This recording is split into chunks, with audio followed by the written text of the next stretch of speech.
안녕하세요. 플립입니다. 이번 시간에는 지난 시간에 이어서 언제 과연 인수가 완료될 건지에 대해서 말씀을 드릴 건데요. 제가 뉴스를 다 촬영을 해놓고 중간에 갑작스럽게 뉴스가 나왔어요. 그래서 사실은 제가 찍었던 영상에는 어떻게 보면 이제 아이넥스랑 경쟁할 수도 있는 구조들, 제미나이, 코인베이스, 비트파이넥스 같은 애들이 좀 경쟁이 돼서 그럼에도 불구하고 과연 아이넥스 인수를 할 것인가에 대해서 제가 주저리 말을 엄청 많이 했거든요. 결론은 한다죠. 왜 해야 되는지에 대해서 제가 정당성에 대해서 이유에 대해서 많은 녹음을 했는데요. 일단 다 상관없습니다. 며칠 전에 뉴스가 떠버렸죠. 4월 3일 날 뉴스 나왔는데 6천만 불에 아이넥스를 완전 인수하기로 얘기가 됐습니다. 부분 인수가 아니고 완전 인수고요. 이 완전 인수에 대해서는 이전에 그럴 것 같다, 그럴 확률이 더 높다는 거에 대해서 먼저 영상으로 말씀을 드렸죠. 그래서 결론적으로 드디어 많은 분들이 정말 원하고 원하던 인수 서명이 완료됐습니다. 이거는 저도 사실 정식적인 한국 커뮤니티 고문으로 지정되어 있는데요. 저는 사실은 이게 당연한 결과라고 생각을 하고 시간 문제다 그렇게 생각하고 있었는데, 사실 많은 분들은 토큰 가격이나 여러 가지 상황을 보시고 실망도 많이 하시고 좀 중간에 이제 그만두신 분들도 많은데, 뒤늦게서야 이렇게 된 게 조금 안타깝기도 합니다. 조금 더 일찍 됐으면 어땠을까라는 생각을 하는데, 어찌됐든 좋은 일이죠. 그래서 앞으로 좀 미래가 밝다라는 말씀을 드리고 싶고요. 그래서 이게 인수 발표가 나고 나서 홈페이지에 보면은 이런 식으로 지금 손을 잡았다라는 걸 갖다가 아예 뉴스를 때렸어요. 그리고 이 인수한 거에 대한 의미에 대해서 설명을 하고 있는데요. 대략적으로만 한번 보면은 1, 2차 시장을 이제 다 가지게 됐다는 거. 사실은 1, 2차 시장은 아이넥스도 가지고 있었습니다. 하지만 1차 시장이 비교할 수도 없을 만큼 리퍼블릭이 크거든요.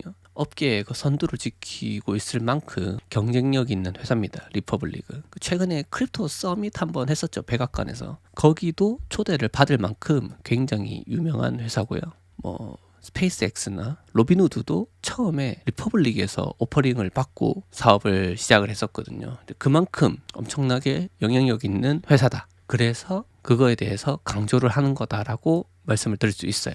그리고 유명하다 보니까 리퍼블릭은 320만 명 정도의 고객을 확보하고 있습니다. 320만 명이 항상 투자를 하거나 그러진 않은데, 등록된 고객 수가 320만 명이면 그분들한테 어떤 딜이 성사됐다거나 아니면은 상품이 등록됐을 때 메일링이 갈 거란 말이죠. 그랬을 때 생길 수 있는 시너지가 크다. 그래서 이 리퍼블릭의 320만 명이 1차 거래를 여기서 하더라도 만약에 2차 거래를 어떻게 될지에 대해서는 나온 건 없거든요. 예상하건대 리퍼블릭에서 1차 오퍼링을 아이넥스에서 2차 거래를 하게 될 것 같고, 만약에 그렇게 된다면은 320만 명이나 가지고 있는 리퍼블릭의 사용자들의 상당수가 아이넥스로 넘어갈 수 있다. 그래서 지금 토큰 보유자 수가 10,000명이 채 안 되거든요. 근데 10,000명 대 320만, 만약에 여기서 10%만 넘어가도 10명 중에 1명만 2차 거래를 한다 해도 32만입니다. 32만 명의 홀더를 가진 토큰이다라고 생각해보면은 규모가 상당하다라는 거를 갖다가 크립토 하시는 분들은 잘 이해를 하실 거예요.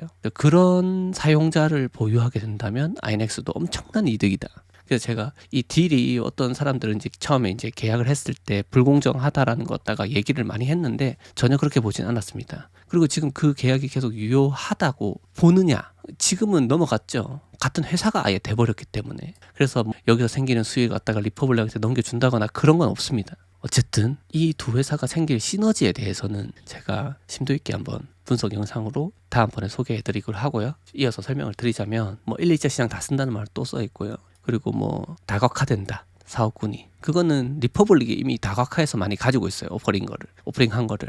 그런 2차 시장으로 아이넥스를 선택할 수 있다는 거. 또 사실 1차 시장이 있는데 할 수는 다 있거든요. 그 라이센스가 있어서. 그럼에도 불구하고 리퍼블릭은 클라우드 CF의 강점을 매우 가지고 있고, 사용자 수나 투자 회사들한테, 그러니까 발행자한테 유명한 회사이기 때문에 시너지가 굉장히 클 수 있다라고 생각을 해요. 그리고 아이넥스 토큰 보유자들에 대한 이야기가 나오는데, 약속에 따라 SEC에 약속을 한 거죠. 그래서 배분이 된다는 규모가 34.8밀리언이다 라고 이렇게 돼 있고요. 협력에 대한 입증된 실적, 이게 와포드나 해밀턴 레인이 사실은 리퍼블릭에서 막 한다고 했는데 사실 리퍼블릭에서 했다기보다는 INX가 판을 깔아줬거든요. 뭐 깊은 얘기까지 하기는 좀 어렵고 어쨌든 와포드하고 해밀턴 레인은 INX 작품이라고 보시면 돼요. 그럼에도 불구하고 와포드는 뭐 드랍이 됐죠 중간에. 그래서 뭐 투자자들 돈을 돌려줬다고 하는데 그 정도의 시너지를 이미 가지고 있다. 이런 상품들이 계속 나올 여지가 있다라는 걸 갖다가 분명하게 말씀드릴 수 있을 것 같습니다. 그리고 이제 뭐 어차피 계정은 계속 유지가 되니까 아무런 조치를 안 해도 된다라는 거고 SEC 규정에 계속 입각해서 거래소업을 진행하고 있다는 거, 그리고 인수가 돼도 INX1에서 거래를 계속하게 될 거라는 거, 그리고 뭐 24/7 칸이 없어서 그냥 채운다고 글을 써놓은 것 같아요. 아무튼 그런 것들을 한다. 그리고 또 추가로 질문을 많이 하게 되는데 계정이 변경되는지 그런 것들을 질문 많이 하나 봐요. 뭐 아무 신경 쓰실 이유가 없고요. 그 다음에 토큰 보유자들은 아까 현금 준비금이 일회성 특별 배당으로 지급이 될 거예요. 그거에 대해서 좀 이따가 다시 말씀드릴 거고요.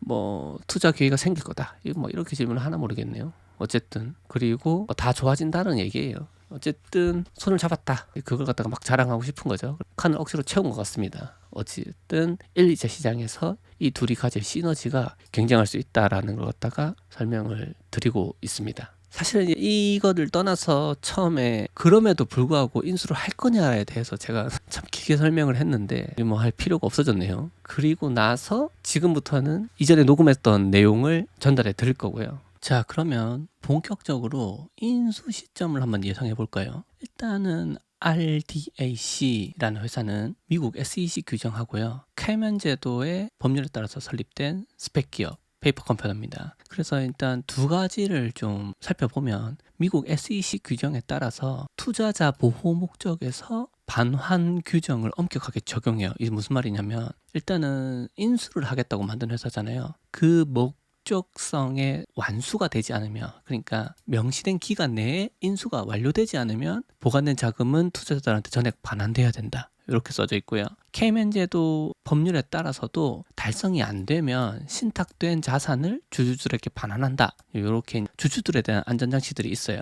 그러면 이때가 언제냐? 명시된 기간이 어떻게 돼 있냐면 파일링을 보면은 여기 써 있죠. 24개월 이내 이사회가 승인한 더 이른 청산 날짜 이전까지 초기 기업의 인수합병을 완료해야 된다. 24개월 써있죠. 뭐 이럴 일은 없다고 보면 돼요. S1 양식 이렇게 글씨가 써져 있는데 뭐 글쎄요, 뭐 이거는 이렇게까지 될 일은 없고 이렇게까지 두도록 가만 놔두진 않을 거예요. 어찌됐든 간에 이거는 기본적인 법률을 설명하기 위해서 제가 적어놓은 거기 때문에 그렇다 정도로 이해하고 넘어가시면 될 것 같습니다. 그러면은 지금 제출된 양식이 S1 등록이 완료된 상태냐? 그건 아닙니다. Preliminary Prospectus라고 되어 있죠. 그러니까 요거는 사전 등록을 한 거예요. 일단은 신청을 하게 되면 이렇게 표시가 되고요. 요게 언제 한 거냐면은 2월 27일 날 올해죠. 이렇게 등록을 이렇게 쭉 했어요. 이렇게 하겠다 하고 했다가 여기 써 있죠. 2월 27일. 일반적으로 이렇게 신청을 하게 되면 수정 요청이 또 와요. SEC로부터. 그걸 안 하는 경우도 있는데 대부분은 온다고 생각하시면 되고요. 그렇게 와서 수정된 양식을 다시 제출을 했어요. 언제 했냐? 3월 31일 날 완료를 했습니다. 그러면은 3월 31일 날 수정된 것까지 보내고 그러면은 이제 앞으로 일정이 어떻게 되냐? 어떻게 되는지 한눈에 볼 수 있도록 보여드릴게요. 미국 스케줄입니다. 일단은 프리리미널리 상태인 거고요. 1차 권고 수정을 요청했고 완료한 시점이 저번 달 말 3월 31일입니다. 그러면 최종 승인을 하게 되면은 아까 있었던 그 글씨가 파이널이라는 글자로 바뀌어요. 그게 다시 한번 올라오거든요. 그 승인 상태가 최종 안내서고요. 그것까지 보통 일반적으로 한 2주 정도가 걸립니다. 그러니까 3월 31일이니까 날짜로 보면은 2주 뒤에니까 4월 14일 날 여기 올라오는지 한번 보시면 되겠죠. 올라오면은 한번 제가 언급을 드릴 수 있도록 하겠습니다. 그 다음에는 이제 IPO를 하는 거예요. 쉽게 말해서 돈을 모으는 거죠. 그 프라이싱을 어떻게 하게 되냐? 가능한 빨리 시작하겠다라고 써져 있어요. 원에다가. 그래서 가능한 빨리 하면은 일반적인 스펙 기업의 이제 인수 목적이 명확하게 나와 있는 회사로서 IPO 기간은 대략 2에서 5일 정도가 예상되거든요. 그러니까 일주일 상관이다. 일주 걸릴 거다. 그러면은 4월 21일 정도로 예상이 되고요. 그러면은 이제 뭘 해야 되냐면 S4 파일링을 해야 돼요. S4가 뭐냐면 그 합병 신고서입니다. SEC에서 얘네가 진짜 합병을 해도 되겠다 안 되겠다를 심사를 하게 돼요. 그게 한 6에서 8주 정도 걸리는데 더 빨리 될 수 있을까는 사실 잘 모르겠어요. 일단은 기본적으로 6에서 8주 중에서 가장 빠른 6주를 잡았고요. 그러면은 4월 21일 기준으로 6월 극초가 됩니다. 6월 2일쯤에 S4를 갖다가 제출하고 나서 합병신고서가 승인이 완료되는 시점이 그게 6월 2일이 될 거다라고 제가 말씀을 드리는 거고요. 그 다음에는 양쪽 회사 모두가 주총을 열어야 됩니다. 그 주총을 해서 공시를 하면 이제 끝나는 거죠. 그 시점은 한 3주 안쪽으로 될 거라고 예상을 해요. 기본적으로 우리나라 같은 경우도 주주 소집 통지서를 2주 전에 발행해서 통지하는 걸로 나와 있거든요. 그래서 뭐 여러 가지를 봤을 때 3주면 충분할 거다라는 생각을 합니다. 아마 더 짧아질 수도 있어요. 그래서 기본적으로 제가 생각하는 미국에서 진행되는 인수 진행 스케줄은 6월 중순에서 말, 아무리 늦어도 7월 중순까지는 될 거다. 이렇게 말씀을 드릴 수 있어요. 그 다음에는 뭘 또 검토해야 되냐. 회사는 미국이잖아요. RDAC라는 회사는 미국 거고 INX 컴퍼니는 역인수 합병을 한번 했죠. 그래서 캐나다 거래소에 등록돼 있어요. 그래서 캐나다 스케줄도 검토할 필요가 있다. 그리고 또 뭐가 있죠? INX 리미티드 산하에 INX 디지털 컴퍼니가 제일 상위에 있는 포식자고요. 그 밑에 이제 INX 리미티드가 있고 INX 리미티드 안에 이렇게 막 쭉쭉쭉 있거든요. 그 중에 하나가 나바텍입니다. 나바텍은 시익파하고 같이 공동 설립을 했는데 INX의 지분율이 아마 33%에서 30%그 정도가 될 걸로 알고 있어요. 그러면은 그거는 문제가 없는지를 개별적으로 검토를 다 해봤습니다. 일단은 캐나다 인수 진행 스케줄 한번 보면은 캐나다에서는 기업을 인수할 때 두 가지를 고려하면 돼요. 법원 승인을 거치거나 아니면 테이크오버 비드를 하게 되는 거예요. 공개적으로 매수를 하게 된 방식이 있어요. 법원 승인 방식이 조금 빠르고요. 아무래도 이거를 선택할 거라는 예상이 됩니다. 그러면 얼마나 걸리냐면은 거래 공시를 하게 되고 중간 법원 명령을 받게 되는 게 한 2에서 4주 걸릴 걸로 예상되고요. 시점은 지금 요거보다 더 빠를 수도 있어요. 일단은 제가 그냥 추측으로 써놓은 거니까 한번 대충 보시죠. 왜 크게 상관이 없는지 말씀드릴게요. 그 다음에는 이제 주총을 열어야 되고요. 그 다음에 통지도 해야 되고 주총을 열어야 되고요. 그래서 이제 의사록에서 사인이 되겠죠. 완료가 되면은 그 최종 법원의 승인을 받게 됩니다. 그걸 받고 나서 캐나다 합병이 종결하게 돼요. 요 과정이 거의 한 달이면 되거든요. 그럼 요걸 받았다 치고 그 다음에 이제 캐나다 합병 종결까지 5월 중순이면 충분하다. 그러면은 이게 뭔가 미국에서 진행되고 나서 뭔가를 해야 되냐 이게 아니고요. 동시에 진행이 가능합니다. 그래서 캐나다 법률에 따라서 진행을 한다고 하면 결국엔 시점상 미국 인수 진행 스케줄이 더 늦기 때문에 미국 쪽만 보시면 되고요. 스위스를 또 보면은 더 간단해요. 스위스는 일단 피마라는 기관에다가 승인이 필요한데요. 그 승인이 필요한 이유는 금융업 라이센스가 있으면은 검토가 필요해요. 없으면은 스킵됩니다. 이거는 일반 기술 회사로 등록된 걸로 저도 알고 있고요. 그래서 아마 필마의 승인이 필요 없을 걸로 예상이 돼요. 그 다음에는 이제 인수 계약서 서명해가지고 넘기면 즉시 실행이라서 의미가 없어요. 이게 만약에 이게 금융 라이센스를 가지고 있었다고 가정을 하더라도 이거보다는 빨리 끝날 겁니다. 근데 결론적으로 말씀드리면 캐나다나 스위스 쪽 스케줄은 크게 신경을 안 쓰셔도 된다. 결론적으로 미국 스케줄에 좌지우지하게 될 거고 거기서 가장 중요한 포인트는 S1 최종 승인하에 걸리는 일정, 그 다음에 S4 심사를 얼마나 오래 가져갈 거냐, SEC가 키 포인트가 될 거다. 이게 뭐 빠르면은 그것 때문에 더 빨라질 수도 있고 느리면은 그것 때문에 더 늦어질 수도 있어요. 그러면은 이렇게 진행이 된다 봤을 때 또 어떤 세부적인 일정들이 있냐. 일반적으로 스펙 회사입니다. 스펙 회사가 기업을 인수할 때 절차가 어느 정도 되냐면 이런 뭐 기본적인 절차들이 있어요. 선정을 하고 실사를 하고 가치 평가하고 협상하고 LOI 체결, 합병계약 서명. 지금 줄 거잖아요. 이렇게 3번까지. 얘네는 이미 해버린 거예요. INX는 서명을 이미 해버렸잖아요. 너 살게 이렇게 했잖아요. 이래서 다 보실 필요가 없어요. 그러면은 합병 신고서 제출, 이게 바로 S4입니다. S4를 제출하고 검토 완료가 되면 주주총회하고 거래 완료돼요. 클로징 되는 거죠. 그 기간이 일반적인 회사는 어느 정도 걸리냐면 일반적으로 8개월, 아무리 늦어도 15개월 안에는 일반적으로 끝납니다. 8개월 정도 걸릴 걸로 예상이 되고요. 이게 다 없다고 가정했을 때 일반적으로 한 최단 스케줄로 봤을 때는 한 5개월 정도, 요거를 짧게 보면 한 5개월 정도의 타임라인 나오거든요. 그런데 아이넥스는 이미 이게 삭제된 상태고요. 나머지가 지금 제출되고 진행되는 부분이 있어요. 그거를 다 고려했을 때 아이넥스는 2에서 3개월 정도 안에 합병이 완료될 가능성이 높다. 이게 기준이 S1 파일링이 끝난 이후 2에서 3개월. 그렇기 때문에 최단 인수 시점을 언제로 예상하는 게 옳냐? 6월 말에서 7월 정도로 저는 예상을 합니다. 물론 제 예상이 틀릴 수도 있고요. 제가 지금 적은 게 최단이라는 걸 일단은 명심을 하시고, 길어질 경우에는 사실은 좀 더 길어질 수도 있어요.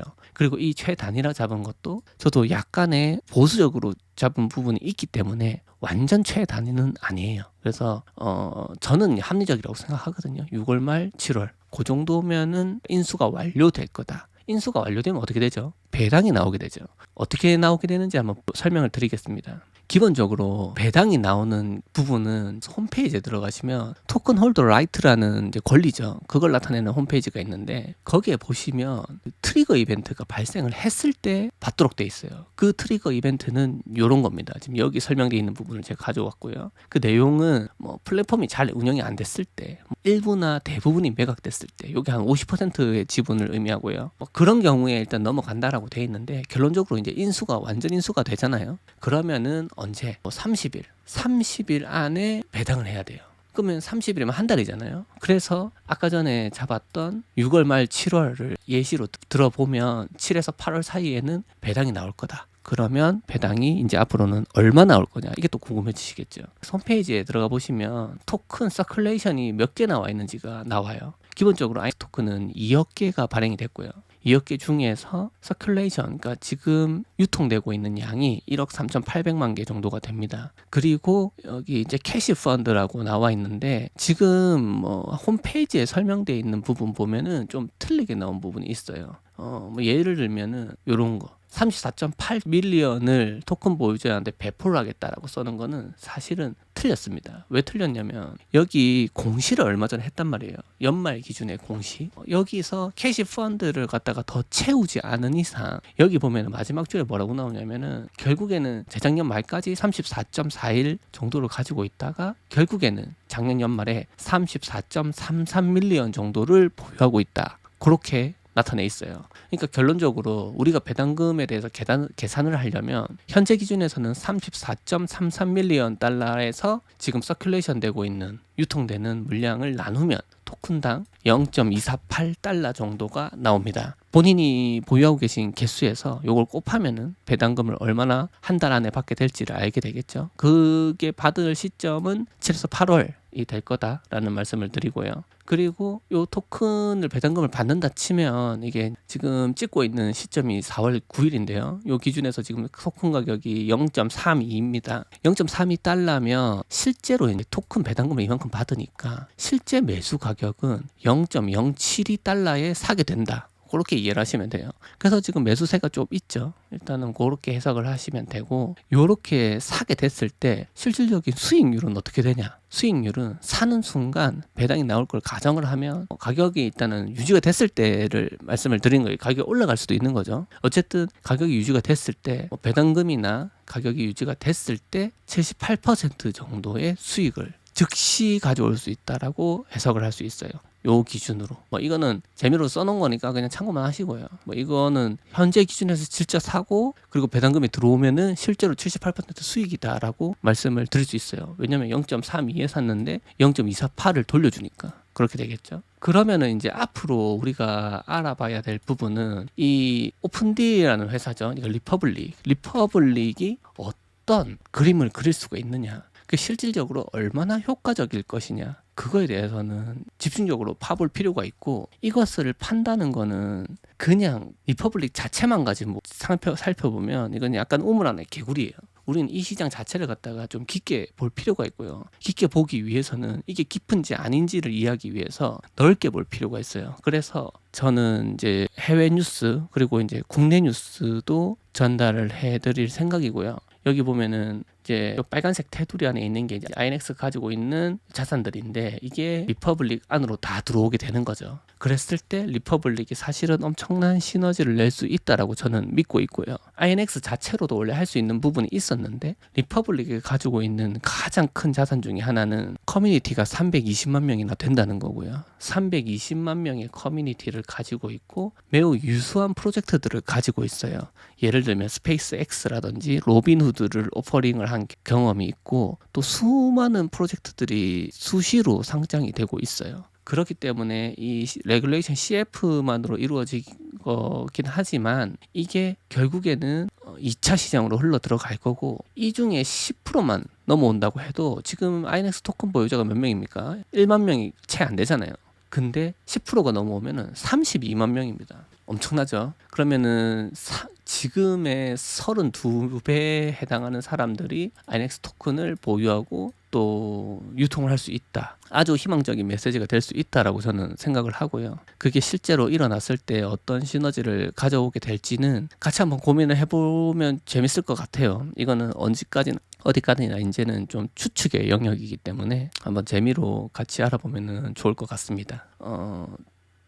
지금 사실은 뭐 마음고생을 많이 하셨을 거예요. 저는 뭐 제가 보는 관점에서는 사실은 크게 걱정이 되는 건 전혀 없었고요. 회사 자체에 대한 상징성이나 그들의 이제 능력, 물론 다 안 좋다고 막 말씀하시는 분 엄청 많은데 제가 볼 때는 충분히 잘 해가고 있는 회사고요. 이 회사가 이제 리퍼블릭이 바보가 아닌 이상 업계에 선두고 그 백악관에서 크립토 서밋을 할 때도 초청받았던 엄청난 기업인데 바보가 아닌 이상 INX를 살 이유가 없죠. 그렇게 안 좋다면 말이죠. 임원진들도 거의 그대로 구성을 하는 걸로 알고 있는데 여러분들이 이제 토큰 가격에만 이렇게 매몰돼서 바라보게 되면 정작 중요한 건 놓칠 수 있다라는 걸 갖다가 다시 한번 말씀을 한번 드리고 싶고요. 이 시장 자체를 갖다가 조금 넓게 보시고 멀리 보시면 이 시장이 어떻게 흘러갈지를 계속 생각하면 뭐 잠시 쉬어간다 정도로 그냥 기다리셔도 됐었지 않을까 뭐 이런 생각을 해봐요. 어쨌든 뭐 결과론적으로 지금 좋게 흘러가고 있으니까 제가 이런 말을 하는 걸지도 모르죠. 하지만 뭐 마음고생 많이 하셨을 분들을 위해서라도 한번 수고했다라는 말씀을 좀 드리고 싶고요. 한 고비는 넘겼다라고 말씀을 드리고 싶어요.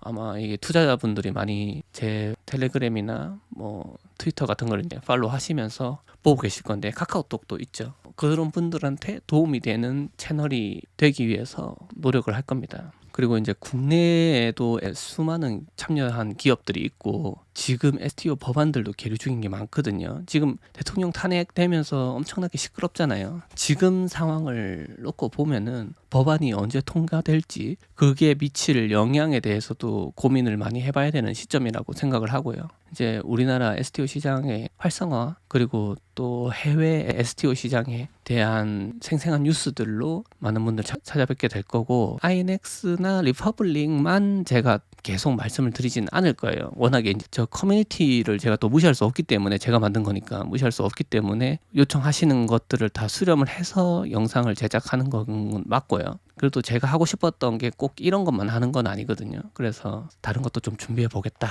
그리고 이번에 STO 서밋을 제가 지금 3회째 준비를 같이 하면서 조직위원으로서 운영을 하고 있는데 이번에는 이데일리가 주관을 맡게 되고 제가 이번에는 공동 주최로 코호스트 자격으로 행사를 같이 준비하게 됐습니다. 그래서 좀 더 해외나 국내 기업들의 혹시 행사에 참여하고 싶으신 회사나 그런 분들이 계신다면 언제든지 저한테 DM이나 메일로 요청을 해주시기 바라고요. 다음 시간에도 좋은 뉴스로 또 찾아올 수 있도록 하겠습니다. 지금까지 시청해주셔서 모두 감사드리고요. 좋은 밤 되시기 바랍니다. 수고 많으셨습니다. 플립이었습니다.